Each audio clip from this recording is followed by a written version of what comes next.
ایک دور تھا جب یونس علیہ السلام اللہ کے منتخب پیغمبروں میں سے تھے۔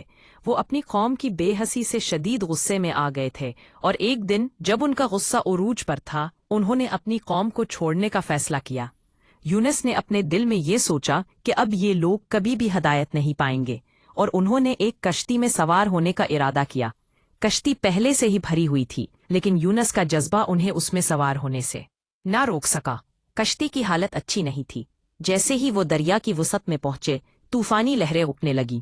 سمندر کی وسعتیں خوفناک تھیں، اور یونس کی کشتی ڈوبنے کے قریب آ گئی۔ خوف کی شدت نے عملاً کشتی کے مسافروں کو یہ سوچنے پر مجبور کر دیا کہ وہ کس طرح اپنی جان بچائیں۔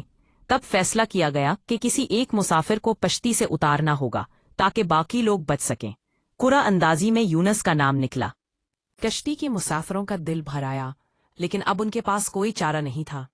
یونس کو دریا میں پھینک دیا گیا، اور اس کے بعد ایک بڑی مچھلی نے اسے نگل لیا۔ یونس نے اپنے آپ کو اس مچھلی کی اندھیری آغوش میں محسوس کیا، لیکن یہ بھی ایک امتحان تھا۔ یونس نے دل سے اللہ کی طرف رجوع کیا اور کہا، لا الہ الا انت سبحانک انی کنت من الظالمین۔ اس دعا نے اس کی حالت کو بدل دیا، کیونکہ اللہ نے اسے مچھلی کے پیٹ میں زندہ رکھا۔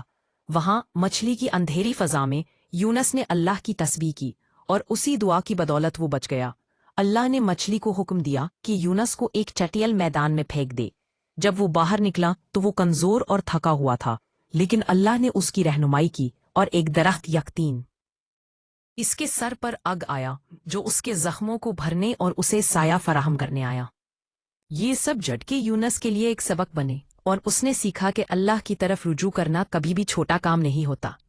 وہ دوبارہ اپنی قوم کی طرف لوٹنے کے لیے تیار ہو گیا، لیکن اس بار وہ اس بات کو سمجھ چکا تھا کہ اللہ کی حکمت میں ہر چیز کا ایک مقصد ہوتا ہے۔